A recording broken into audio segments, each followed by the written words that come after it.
ಮೈ album ಝೋನಲ್ಲಿ ಒಂದು 4 to 5 months ಇಂದ MDF base stands ಕೊಡ್ತಾ ಇದ್ದೀವಿ. ಸಣ್ಣ ಪುಟ್ಟ ಫ್ರೇಮ್ಸು, ಫೋಟೋ ಫ್ರೇಮ್ಸ್ A4 ಸೈಜ್ವರೆಗೂ ಕೆಲವೊಂದು MDF ಫ್ರೇಮ್ಸ್ಗಳು ಈ ಥರ ಸ್ಟ್ಯಾಂಡ್ಸ್ ಕೊಡ್ತಾ ಇದ್ವಿ.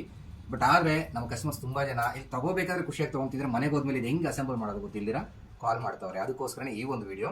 ತುಂಬ ಜನ ಏನು ಮಾಡ್ತಾವ್ರೆ, ಈ ಒಂದು 2 ಸ್ಟ್ಯಾಂಡ್ ಕೊಟ್ಟಿರ್ತೀವಲ್ಲ, ಇದು ತೊಗೊಂಡೋಗಿ ನನಗೆ ಬಂದಿರೋ ವೀಡಿಯೋಸನ್ನು ಹೇಳ್ತಾ ಈ ಥರ ಪ್ಲೇಸ್ ಮಾಡಿಬಿಟ್ಟು ಸರ್ ಈ ಥರ ಕೊಟ್ಟಿದ್ದೀವಿ, ಗಾಳಿ ಬಂದಾಗ ಇದು ಬಿದ್ದೋಗ್ಬಿಡ್ತಾ ಇದೆ, ಏನು ಮಾಡೋದು ಅಂತ ಕೇಳ್ತಾವ್ರೆ.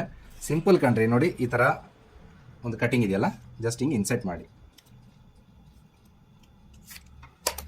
ಈ ಥರ ಇನ್ಸೆಟ್ ಮಾಡೋದಷ್ಟೇ. ಇದು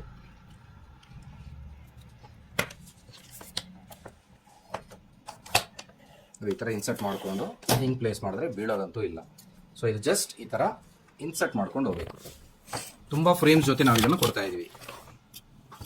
ನೋಡಿ, ಮೇಲೆ ಒಂದು ಕಟಿಂಗ್ ಇರುತ್ತೆ, ಕೆಳಗಡೆ ಒಂದು ಕಟಿಂಗ್ ಇರುತ್ತಲ್ಲ, ಕೆಳಗಡೆ ಇರೋದು ಮೇಲೆಯಿಂದ ಹಿಂದೆ ಹಾಕಿ ಈ ಥರ ಹಾಕಿದಾಗ ಸ್ಟ್ಯಾಂಡ್ ರೆಡಿ ಆಗುತ್ತೆ.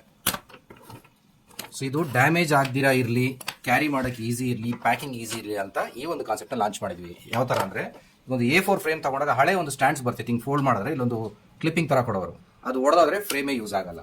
ಸೊ ಇದರಲ್ಲಿ ಏನು ಮಾಡಿದ್ವಿ, ಈ ಥರ ಡಿಸ್ಮ್ಯಾಂಟಲ್ ಮಾಡ್ಕೊಬಿಟ್ಟು ಫ್ರೇಮ್ ಜೊತೆಗೆ ಹಿಂಗೆ ಕೊಡ್ತೀವಿ. ಸೊ ಪ್ಯಾಕಿಂಗು ಈಸಿ ಇರುತ್ತೆ, ಡ್ಯಾಮೇಜಸ್ಸು ಆಗಲ್ಲ. ನೀವು ಯೂಸ್ ಮಾಡೋ ಜಾಗದಲ್ಲಿ ನೀವು ಎಲ್ಲಿಗೆ ಶಿಫ್ಟ್ ಮಾಡ್ತೀರಾ ಅಲ್ಲಿಗೆ ಫೋಟೋ ಫ್ರೇಮ್ ಇವತ್ತು ಒಂದು ಟೇಬಲ್ ಮೇಲೆ ಇಟ್ಟಿರ್ಬೋದು, ನಾಳೆ ಸೋಕೇಶಲ್ಲಿ ಇರ್ಬೋದು, ಆ ಜಾಗಕ್ಕೆ ತಕ್ಕಂಗೆ ಅಡ್ಜಸ್ಟ್ ಮಾಡ್ಕೊಂಡು ಇಟ್ಕೊಳ್ಳೋದಕ್ಕೆ ಈ ಒಂದು ಫ್ರೇಮ್ಸ್ನ ಈ ಒಂದು ಸ್ಟ್ಯಾಂಡ್ಸ್ನ ರೆಡಿ ಮಾಡಿದ್ವಿ. ಇದರಲ್ಲಿ ನಿಯರ್ಲಿ ನೀವು ನೋಡ್ತಿರೋ ಪ್ರಕಾರ ನೋಡಿ ಒಂದು 5 ರಿಂದ 6 ಸೈಜಸ್ಸು ಮಾಡಿದ್ವಿ. ಒಂದು ವೇಳೆ ಇದು ಒಂದು ಬಿಸ್ನೆಸ್ ಆಗಿ ಯಾರಾದರೂ ಬರೀ ಸ್ಟ್ಯಾಂಡ್ಸೇ ಬೇಕಂದ್ರೂ ಸಹ ಕಟ್ ಮಾಡಿಕೊಡ್ತೀವಿ. ಇದರಲ್ಲಿ ನೋಡಿ, ಇಲ್ಲಿ ನೋಡ್ತಿರೋ ಪ್ರಕಾರ ನಿಮಗೆ 5 ಸೈಜಸ್ ಇದೆ. ಸೊ 5 ಸೈಜಸ್ಸು ನೀವು ಕ್ವಾಂಟಿಟಿ ಕೇಳಿದ್ರೆ ಬೇಕಾದರೆ ಕಟ್ ಮಾಡಿ ಆ ಪ್ರೈಸಿಂಗ್ ಏನಿದೆಯೋ ಹೇಳಿ ನಿಮಗೆ ಮೆಟೀರಿಯಲ್ ಕೊಡಲಾಗುತ್ತೆ.